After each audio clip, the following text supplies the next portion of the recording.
بسم اللہ الرحمن الرحیم۔ السلام علیکم پیارے دوستو، آج کا یہ واقعہ آپ کی روح کو جھنجھوڑ کے رکھ دے گا، اس لیے گزارش ہے کہ واقعے کو آخر تک ضرور دیکھیے گا۔ ناصر نامی شخص کا واقعہ، آئیے اسی کی زبانی سنتے ہیں۔ میری شادی کو ابھی 3 مہینے ہوئے تھے، مجھے اپنی بیوی کے مرنے کی دردناک خبر ملی۔ میں تو سوچ بھی نہیں سکتا تھا کہ میری اتنی محبت اور پیار کرنے والی بیوی، جس سے ابھی کھل کر میں اظہار محبت بھی نہ کر سکا تھا، وہ اس دنیا سے اتنی جلدی چلی جائے گی۔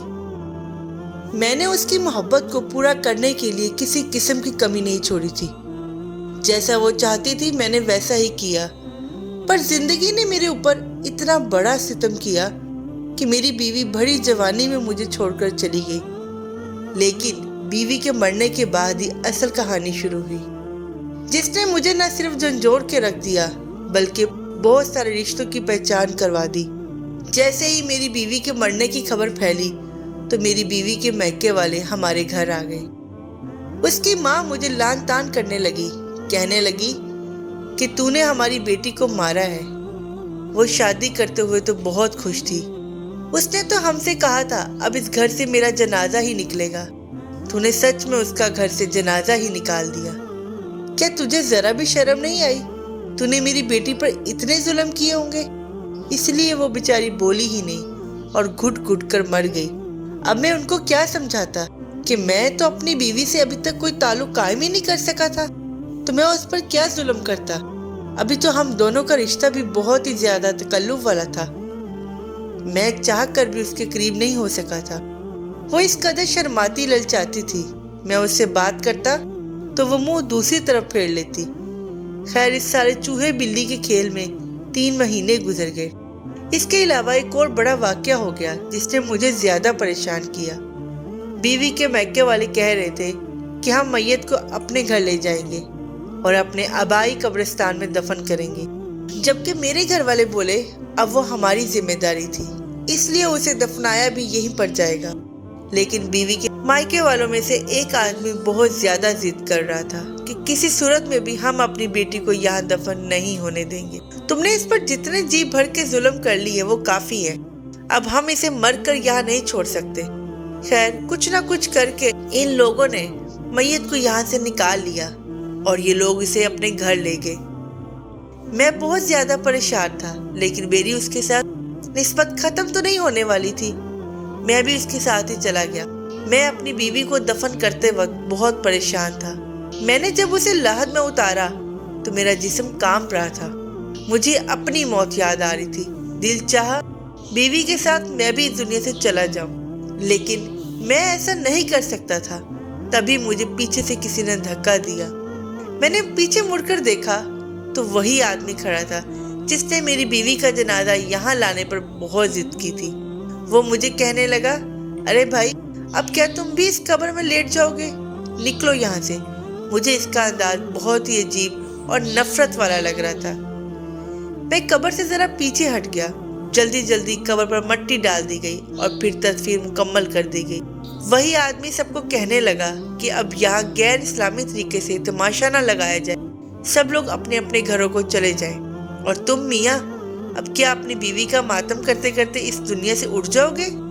جاؤ اپنے گھر جاؤ، اپنے گھر والوں کو، اپنی ماں کو وقت دو۔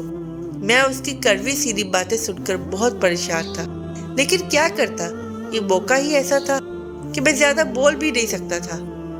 میں چپ چاپ اپنے گھر آ گیا۔ گھر آ کر میرا دل بری طرح رو رہا تھا۔ ابھی میں کسی دوست کو فون کرنے لگا۔ میں نے جیب میں ہاتھ ڈالا تو دیکھا میرا تو موبائل جیب میں نہیں تھا۔ میں بہت پریشان ہوا، سوچا کہ شاید موبائل میں کہیں رستے میں پھینک آیا ہوں۔ پھر مجھے یاد آیا قبرستان سے آتے ہوئے میری جیب ذرا ہلکی تھی۔ میں اس وقت اتنا فرق محسوس نہیں کر سکتا تھا، لیکن بات دراصل یہ تھی کہ میں اپنا موبائل قبرستان میں ہی کہیں بھول آیا تھا۔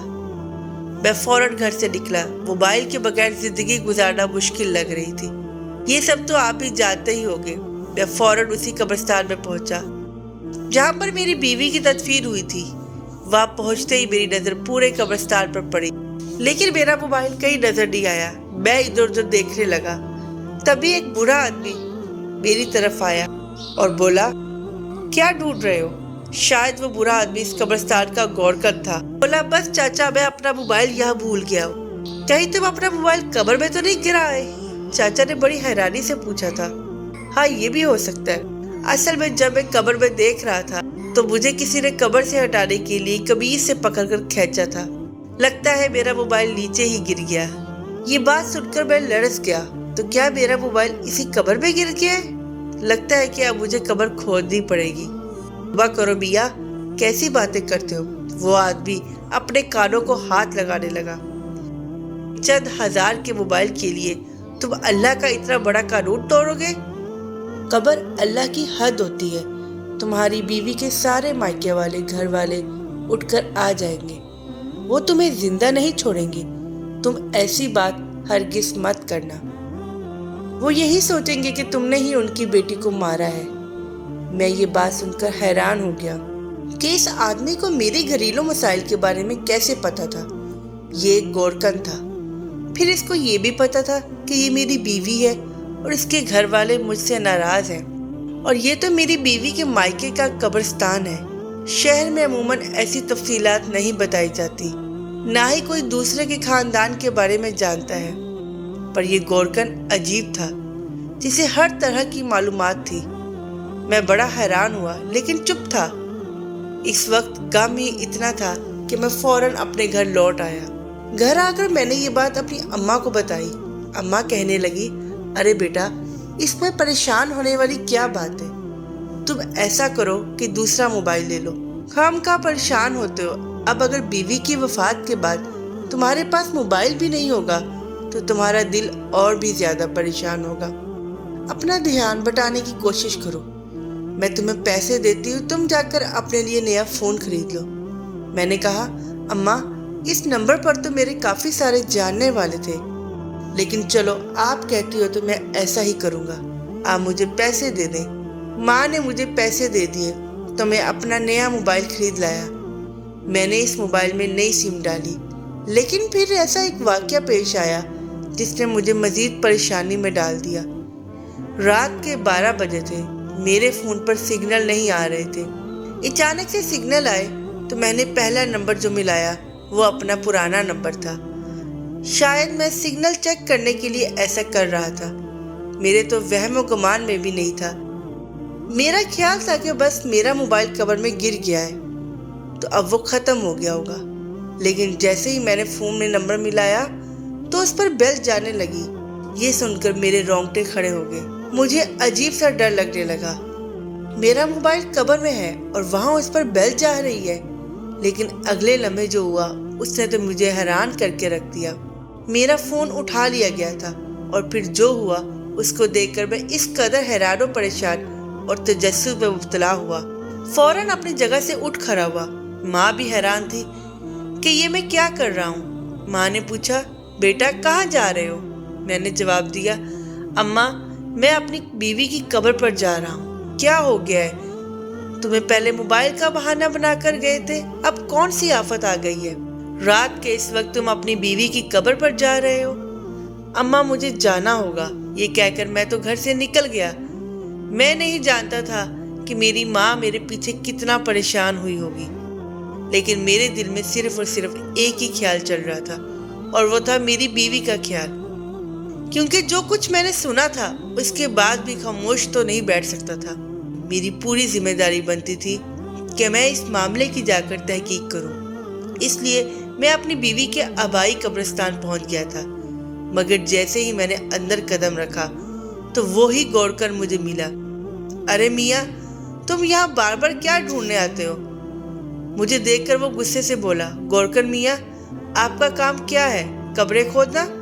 آپ مجھ سے بار بار سوال کیوں کرتے ہیں کہ میں یہاں کیوں آیا ہوں؟ لیکن میاں میں تو تم سے ہمدردی کی وجہ پوچھ رہا ہوں، تمہیں اس قبرستان کا نہیں پتا، میں یہاں کا گورکن ہوں تو میں ہی ذمہ داری اٹھاؤں گا، اس لیے پوچھ رہا ہوں کہ کوئی مسئلہ ہے تو مجھے بتاؤ، میں حل کر دیتا ہوں۔ میں نے گورکن کو بھی ساری بات بتا دی۔ یہ سنتے ہی اس کے چہرے پر ایک رنگ آیا اور ایک گزر گیا۔ اچھا میں اس معاملے کے بارے میں کچھ نہیں جانتا، لیکن ایک بات ضرور کہوں گا کہ اس کا تعلق تمہاری بیوی سے ہے۔